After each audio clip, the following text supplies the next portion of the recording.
I just want to thank everybody who took the time to come out tonight and be present.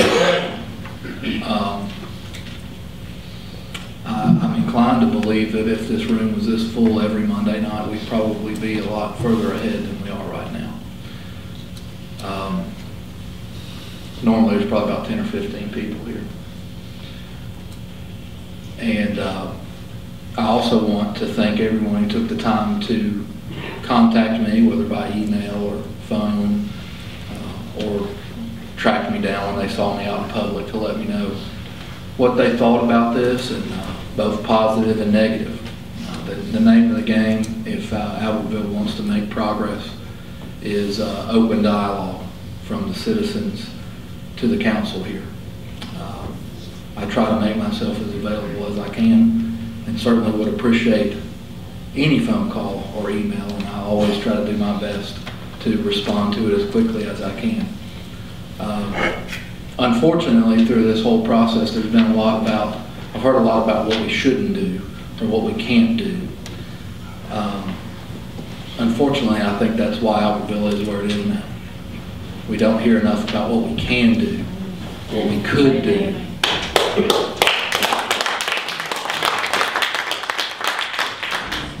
So now that we've got your attention, how about some ideas? How about some progress? Mr. Broadhurst. Mr. Wilson, you've had your time. You had your 3 minutes. I'm sorry, I thought he was asking for comment. You can, I am. You can catch up to me after this, or give me a call, shoot me an email. About the vote, I'm disappointed. Anybody who's ever been involved in a business deal knows that there are a lot of different variables that go into it. The normal everyday person, probably the closest thing to is buying a house. A lot of different people and a lot of different circumstances that have to come together before you can move forward with it. Imagine what you would have done if you set out to buy your house and you had a 4.5% interest rate that was quoted to you by your mortgage company. You got to the closing table and it ended up being 7. Probably put the brakes on the deal real quick for you. And that's very similar to what happened to us. Because of a lot of different things going on in the country, municipal bond markets are not as attractive as they used to be to investors. A lot of people are being encouraged to move out of the municipal bond marketplace. And it has created an environment that's not favorable for the city to borrow this money. From the beginning, my intention has always been to vote yes to making Albertville a better place to live.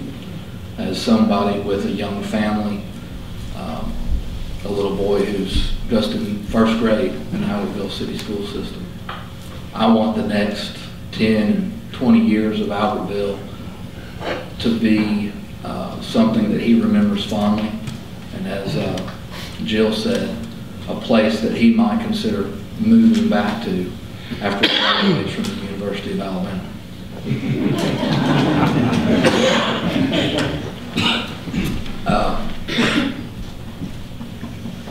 The appeal to having the city, the arrangement that we've been talking about for months and months, was going to be the city's ability to borrow the money at a very attractive rate. And with the elimination of that, the need for the city to partner the way it did doesn't seem to be there anymore. There are other ways that the city can progress with commercial and retail development. And I want everyone to know that I will definitely support anything that the city can do to move forward. It hurts a little bit inside to have to vote no to an idea that I felt like was going to bring a lot of positives to our city. And I want everyone to know that I will always vote yes for Albertville in its future.